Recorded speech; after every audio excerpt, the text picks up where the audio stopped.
Vamos lá, sexto ano! Aula de Geografia com o senhor mestre, professor Antônio Russo. Bom dia aos alunos aí do sexto ano, aos professores, a todos que irão acompanhar mais essa aula de Geografia, dando sequência aí ao tema aí sobre a degradação do solo, né, Ju? Pode falar aí. Exatamente! A degradação do solo pela ação antrópica. Parte 2. Então, quem perdeu a parte 1, vai lá no repositório, vai no YouTube, que vocês vão encontrar.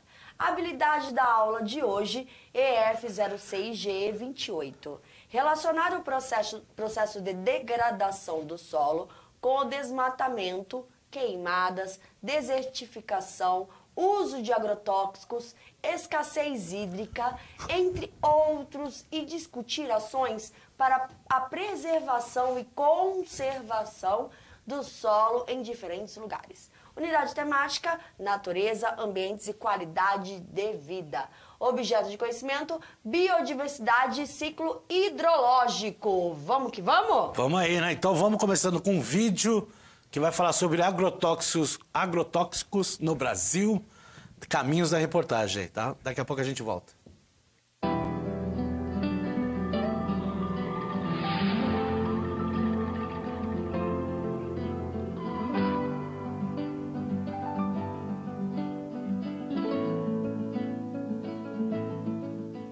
O Caminhos da reportagem de hoje é sobre o uso de agrotóxicos no Brasil. Nós somos o país que mais consome defensivos agrícolas no mundo, 1 bilhão de toneladas por ano. Vamos mostrar as consequências do uso indiscriminado de agrotóxicos e os riscos que esses produtos trazem para a saúde.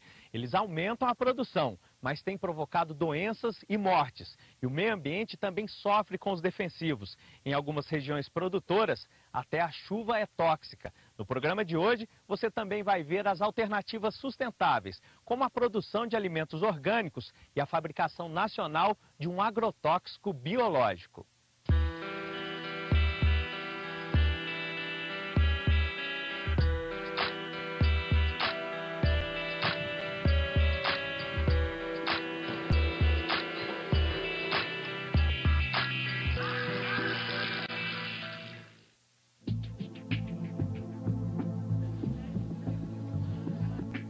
Seguindo uma suspeita de irregularidades com o uso de agrotóxicos, acompanhamos fiscais da Secretaria de Agricultura, Pecuária e Abastecimento do Distrito Federal. Chegamos até esta propriedade a 40 quilômetros de Brasília. A chefe da equipe Lara vai na frente. O dono do lugar não está. E não foi preciso procurar muito. O perigo estava bem perto. Olha só a situação que a equipe de fiscalização encontrou aqui. Esse tipo de agrotóxico é o mais perigoso que tem por causa dessa faixa vermelha, né? E é uma embalagem que está vazia, só que não dá para saber se foi lavada ou não, pode haver algum resíduo. E olha a forma que ela foi descartada. Jogada aqui, pode vazar e contaminar algum manancial que esteja aqui próximo. É o tipo de problema que a fiscalização encontra com frequência nessas propriedades. Está derramando, contaminando, logo ali embaixo tem um córrego, tem até um sapo aqui dentro. Tem que estar em um lugar ventilado, fechado desse jeito que está, ele está acumulando gases. Nós vamos fazendo um termo de fiscalização, dando um prazo para esse produtor fazer uma destinação correta desses produtos e construir um galpão adequado para a armazenagem dos produtos cheios. O objetivo primeiro é orientar. Isso, a primeira vez é uma orientação. Aí a segunda vez já é uma autuação, porque o produtor já foi orientado uma vez sobre o risco e sobre as irregularidades que ele continha aqui na propriedade dele. E andando um pouco mais, olha o que nós encontramos. Mais embalagens de agrotóxicos jogadas aqui de forma incorreta. E esse daqui é um produto que tem um potencial muito grande de contaminação, é o carbofuran. E essa embalagem não está vazia. Olha só também como que é feito o armazenamento aqui incorreto, né? Embalagens misturadas com outros produtos. Aqui também uma bomba de pulverização que deveria estar em outro lugar seguro. E o pior, tudo isso daqui está bem ao lado de um canteiro que parece estar preparado para o plantio de hortaliças, como em todo o resto da propriedade. E o interessante é que esse produto não tem registro para aplicação em área foliar, é somente para tratamento de semente. E como ele está aqui ao lado da bomba, há possibilidade deles terem aplicado esse produto. E se caso houver tido essa aplicação, o risco de contaminação ambiental é muito alto e o dano ambiental é muito alto. Os 3 hectares de alface podem alimentar uma média de 600 mil pessoas, a população de uma cidade do tamanho de Uberlândia, no interior de Minas Gerais.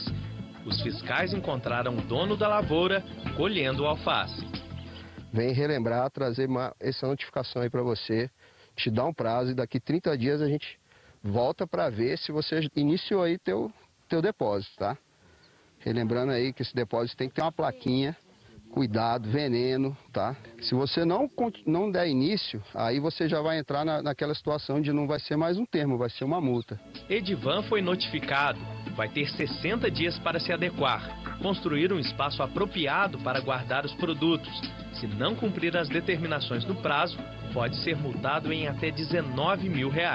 Já tinha conhecimento disso? Já. Por que o senhor não se adequou? Não levei a sério da vez, né? Isso. Mas isso é muito sério mesmo. O senhor sabe que é perigoso? Não, com certeza, né? Por quê? Porque é muito tóxico, né? É muito perigoso. Realmente é aquela coisa, né? Eu vou fazer até alguém pegar, né? Porque... E a fiscalização uma hora pega, não adianta não, viu? E a multa de R$19 mil provavelmente quebraria, né, esse pequeno agricultor, né? Então, coisa simples que ele podia ter feito, correu aí um grande risco, né? Primeiro porque ele tomou somente uma advertência, mas depois ele podia ser multado, né? E o valor da multa de R$19 mil provavelmente daria um baque, né, na vida desse pequeno agricultor, né? Então, com questões simples, né? Armazenamento, né? Porque vaza, vai para o solo, né? Degrada o solo, degrada o lençol freático, né? Acaba com a plantação, né? Porque tem que saber ter um uso consciente dos agrotóxicos. O agrotóxico, já diz o nome, ele é tóxico, né? Ele é utilizado tanto por pequenos agricultores como grandes fazendeiros, né? Então tem que ser utilizado aí de forma correta, já que utiliza, né, tóxicos aí no meio aí das plantações, né? Então precisa ter mais consciência e, né, o pior, né, sabia das consequências, né? Isso que é mais grave ainda. Bom, vamos lá para defensivos agrícolas. Vamos lá no mapa aí dos defensivos agrícolas, a utilização aí de herbicidas, fungicidas, inseticidas, acaricidas, entre outros. E a gente observa que a região centro-oeste, sul e sudeste, né, usa uma grande quantidade desses defensivos agrícolas que, se não for utilizado de forma correta, pode contaminar não só o solo, como o lençol freático, como também, né, o ser humano, né? Esse é um grande problema. Não, o legal aqui é que o estúdio está muito feliz, né? Não sei porquê, mas eles estão bastante contentes. Deve ser com a aula de geografia, né? Eles adoram aula de geografia, impressionante. Agora, se a gente for analisar o mapa, vamos botar lá o mapa de novo, Jojo, por favor. Boa parte que se utiliza é de herbicidas, né? Isso que é interessante, né? Porque ele acaba, a maior pragas que nós temos aqui na agricultura, né? São para utilização contra essas próprias pragas, que são produtos químicos, então eles devem ser utilizados de forma consciente, né? O pequeno agricultor, muitas vezes, ele não tem condições financeiras aí de contratar, né, um engenheiro agrônomo para saber aí o cálculo que deve ser utilizado, ou propriamente um químico, né? Mas quando ele entra lá no site do Ministério da Agricultura, lá tem todos os dados, né, e como pode ser utilizado, né, ou através, né, de projeção menor ou de maior, né? Porque algumas fazendas utilizam até aviões para jogar aí, né, esses agrotóxicos para, né, tentar amenizar aí contra pragas de diversos tipos que nós temos aqui no Brasil, até porque nós estamos num país tropical, né? Então são inúmeras as pragas que nós temos no Brasil. Vamos lá ver o volume de vendas em ingredientes ativos de defensivos agrícolas, tá? Por tonelada, entre 2001 e 2017. A gente vê aí no gráfico, né, de 2001, né, quase aí 170 mil toneladas foram aí o volume de vendas, né?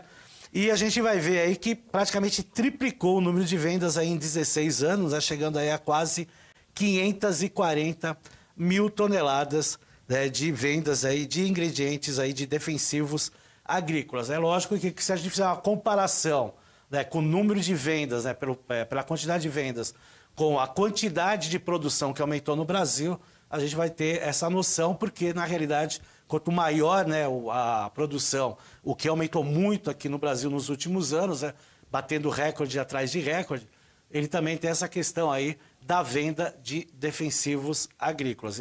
E lógico, né, quanto maior o território de produção que você tem, né, maior é o uso da quantidade de defensivos agrícolas, né?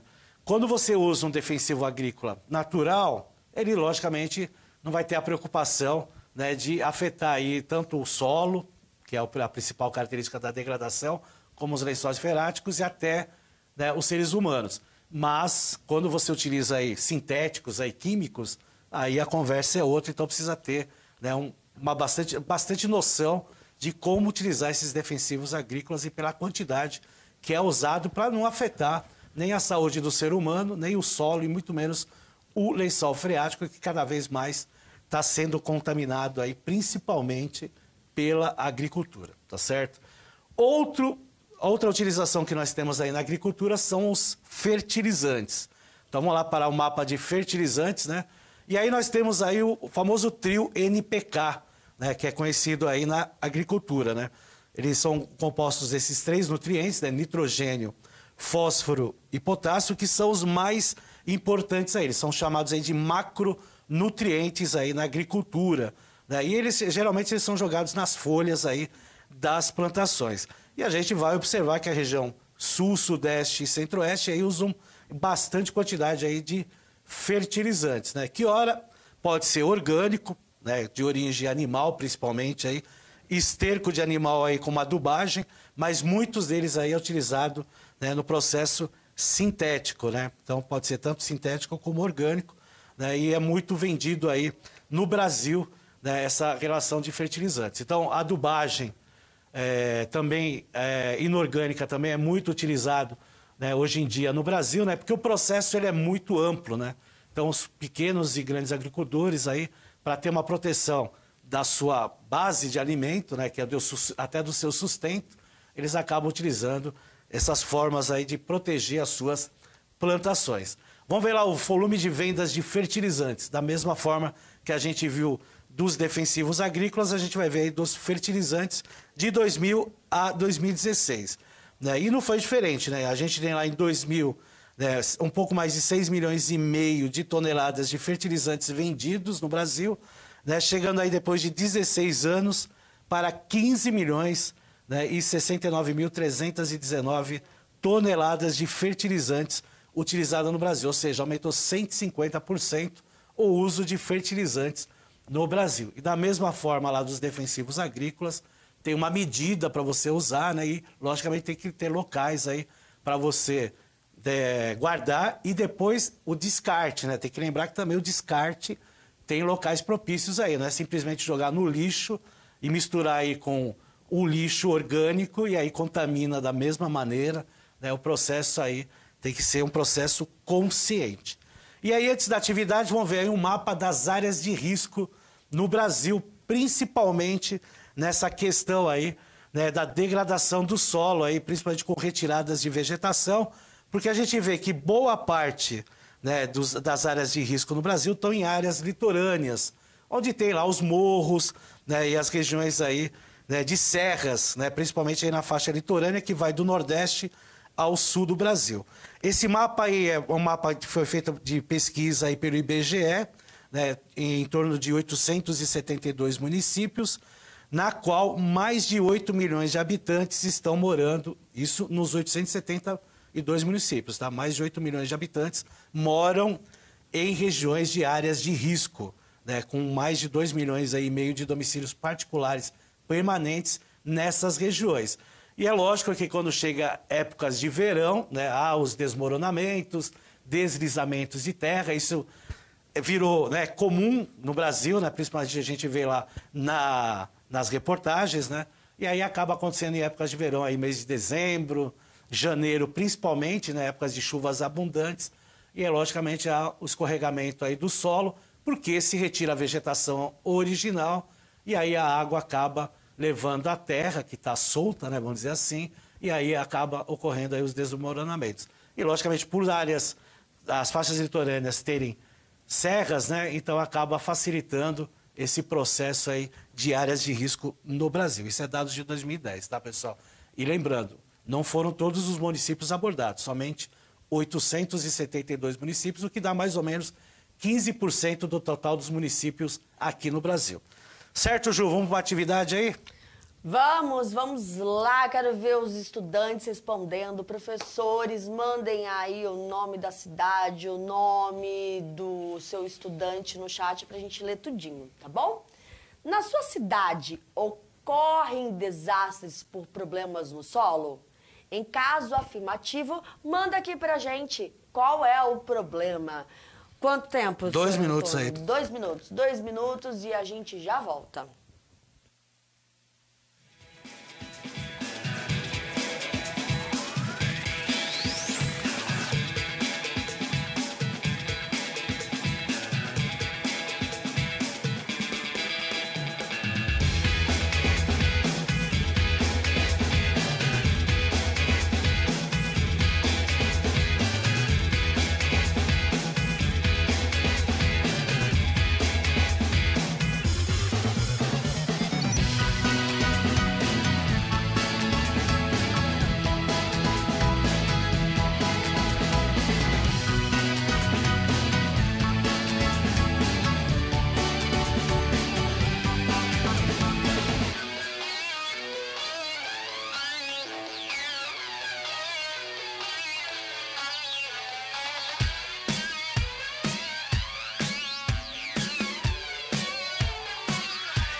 É isso aí, Ju. Já que o chat não tem nenhuma resposta, pergunta a você. Na sua cidade, Osasco, tem desmoronamento? Tem problema de solo? Osascão tem de cachorro-quente também, mas...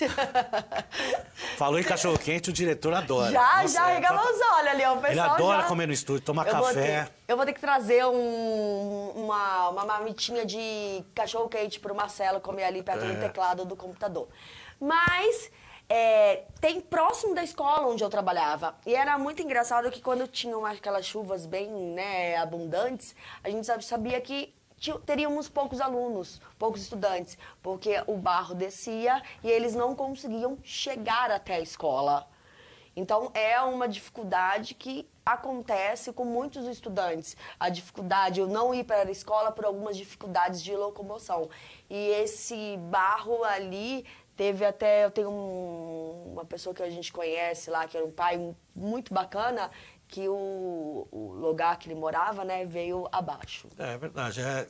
Pessoas que moram em cidades litorâneas aqui em São Paulo também tem, né, pode ver aí que vai ter várias notícias aí sobre questão aí de desmoronamento. A professora Luciane falou, sim, aqui em São Paulo o solo está praticamente impermeabilizado. Né? E a Ana Lúcia aí diz aí, sim, aos arredores de uma escola que já trabalhei. Então, vejo que não é só nas áreas litorâneas. A gente tem em São Paulo aí, né? Em São Paulo o problema maior é o asfaltamento, a concretização aí, tirando a vegetação natural, né? O que logicamente dificulta, né, o processo, né, da chuva, né, infiltrar no solo, né, os lençóis freáticos receber essa água aí para depois ser disponibilizada para o ser humano. Mas aqui em São Paulo também nós temos vários morros aí ocupados aí, né, pela dificuldade da habitação cada vez pior aqui no Brasil, e aí a gente acaba tendo esses desmoronamentos aí com o passar do tempo, principalmente nessa época aí de verão, que já está chegando aí. Vamos lá para o próximo mapa aí mostrando um outro problema, né, de degradação do solo, que é a questão aí do desmatamento por várias situações aí, ó. Então nós temos aí na região da Amazônia, né, disparado aí com alertas, né, mais de 47 mil alertas em 2019 sobre essa questão aí de áreas desmatadas, né, com mais de 770 mil hectares, né, de áreas desmatadas. Isso aí é um problema gravíssimo que acontece na nossa Amazônia.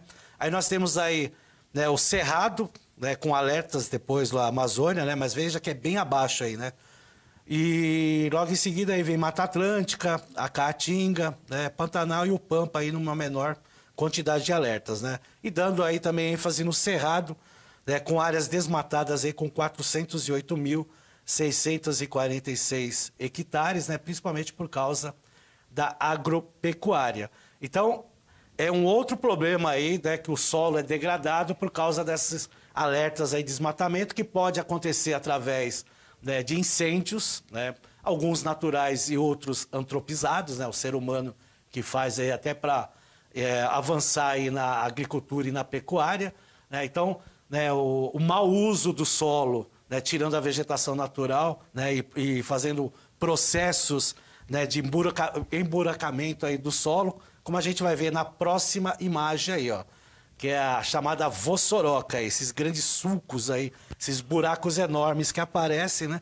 Tem até no meio aí as toras de madeira, né? Então, provavelmente aí retirada de madeira, junto, né, com a degradação aí e a retirada da vegetação natural, forma, né, essas crateras aí no solo que não tem mais como voltar ao normal. Por mais que se faça aí, né, coloque terra, coloque uma outra vegetação, vai de novo formar essa degradação. Isso aí nós chamamos aqui no Brasil de vossoroca e algumas regiões aí chamam de bossorocas aí, que são esses grandes buracos aí que nós chamamos de sulcos na terra aí, né? Então são vários aí, né? Porque se retira a vegetação natural e simplesmente, né, faz o plantio ou a própria criação aí de gado e quando termina deixa aí, né, a Deus dará e vai para outras regiões fazer o mesmo procedimento. E aí, logicamente, cada vez mais as áreas são desmatadas, são desconfiguradas, como a gente viu aí no mapa anterior, principalmente em regiões que tem muito aí cultivo da agricultura, né, e muita criação de animal, como acontece na região centro-oeste, e também está acontecendo na região norte, né, que a gente chama lá, né, da faixa de transição entre o centro-oeste e o norte do país. Vamos ver outro problema de degradação do solo, que é mais em áreas urbanas, que é o resíduo sólido. Tá lá, ó. Quase metade dos municípios brasileiros, quase 50%, aí pesquisados ainda, despeja resíduos em lixões, depósitos irregulares e ilegais. Além disso, 17,8 milhões de brasileiros não têm coleta de lixo, aí quase 20%. Quase 10% da população. Nas casas, e apenas 3,85% dos resíduos são reciclados. Os dados fazem parte do Índice de Sustentabilidade da Limpeza Urbana, o ISLU, elaborado pelo Sindicato Nacional das Empresas de Limpeza Urbana, em parceria com a consultoria PwC Brasil. E aí está o exemplo aí numa foto, né, de uma imagem aí mostrando o despejo aí ilegal aí de resíduos, né? Que são os famosos lixões aí, né, Ju? Então, isso aí tem várias regiões, né? Não, infelizmente, às vezes a gente vai passando a cena marginal, olha-se no canto, né? Tem um monte de... Ai, é triste. O duro é você falar que isso aí é um aterro sanitário, né? Uma vergonha você vai falar que é um aterro sanitário, porque é um aterro sanitário, mas não tem nada de aterro sanitário. Isso é um lixão a céu aberto, com várias coisas lá, né, jogadas, né? Porque quando você fala em aterro sanitário, né, você tem um material orgânico, que ele pode ser decomposto e tal, e com o passar do tempo pode se tornar adubo. Não é o que vai acontecer aí, porque a gente viu vários produtos aí, né, que não são para aterro sanitário. Vamos lá para a próxima imagem, que nós vamos ter lá um mapa, né, de zonas vulneráveis à desertificação, que é outro processo que a gente tem do solo, principalmente o desertificação antropizada, que é feita pelo ser humano através da agropecuária, principalmente. As partes vermelhas são as partes aí que estão muito afetadas aí pela desertificação. Então, são em vários territórios aí do planeta, não é só exclusividade do Brasil. E falando em desertificação, já tem até uma imagem aí, ó. Pode colocar a imagem aí no solo desertificado, tá lá, ó, no Brasil, provoca aí rachaduras no solo, né, olha, sem condições nenhuma para plantio e muito menos para a criação de gado. E o bioma mais afetado no Brasil aí de desertificação é a Caatinga. Tá aí, ó, uma imagem aí, é o bioma mais com risco de desertificação. Já é um processo natural do bioma, né? Que é um bioma semiárido, ou seja, poucas chuvas durante o ano. E, logicamente, com a degradação do ser humano, só piora a situação da Caatinga. Tá certo, pessoal? Bom, acabou aí a aula. Entra aí no Saiba Mais, fazer uma pesquisa aí na Secretaria de Infraestrutura e Desenvolvimento. Está falando lá, o governo de São Paulo entrega mapeamento de risco para 11 municípios da região metropolitana de São Paulo, dados de 2020. Certo, pessoal? Valeu aí pela participação, valeu, Ju, aí pela parceria. Até a próxima aí. Até, mas tem coração. Tem coração aí para os meus queridos, né, amigos do estúdio, que estão felizes, alguns felizes. O diretor está triste. Então, tchau.